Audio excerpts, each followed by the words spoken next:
I spoke to a lot of families here today, mostly with children. Now, it took them a month, some of them even 3 months, to get to the United States from Venezuela. They tell me it was a dangerous journey crossing the jungle and the river. Now, once they arrived here in New York City, they now tell me that they feel like they are in limbo, but they do appreciate the help that they are receiving. Now, all this as 3 new buses from Texas arrived here this morning.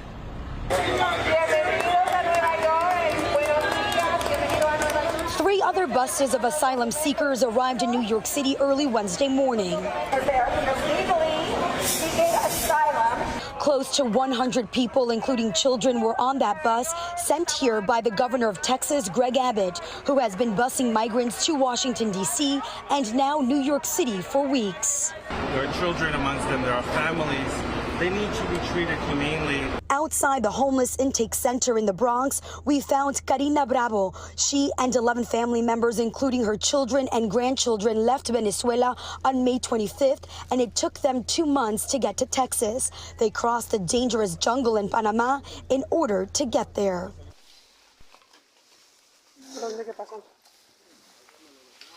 In Texas, Bravo was separated from her family. The 54-year-old spent days without knowing where they were. She was finally reunited with them in New York after taking a flight to New York City. She says her first night here, she slept on the street after being denied help at the PATH DHS assessment shelter. I feel like a cockroach here because everything is different. I have no food. I don't know what my future holds. I'm starting all over. Alexandra Isla, her husband, and 2 sons also came from Venezuela. It took them a month to cross the border. They arrived in New York City last week on a bus from Texas. The mother of 2 says she was verbally abused in Texas, where they were forced to sleep on the floor for days. We are human beings. We didn't come here to take anything away from anybody or to harm anyone. Please help us. We suffered so much back at home to be treated badly here. Once they arrived in New York, they came to the PATH DHS assessment shelter, where they were put up in a hotel. According to city officials, since May, more than 4,000 migrants have arrived in our city, but the city has been scrambling to provide them with resources. We just want to work.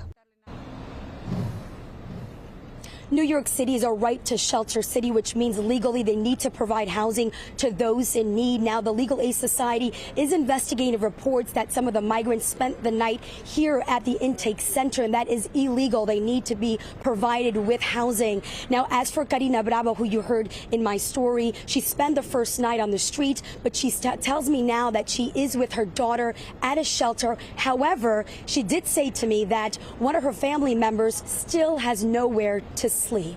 We're live tonight in the Bronx. I'm Jessica Formoso, Fox 5 News. Lori, back to you inside. All right, Jessica, thank you.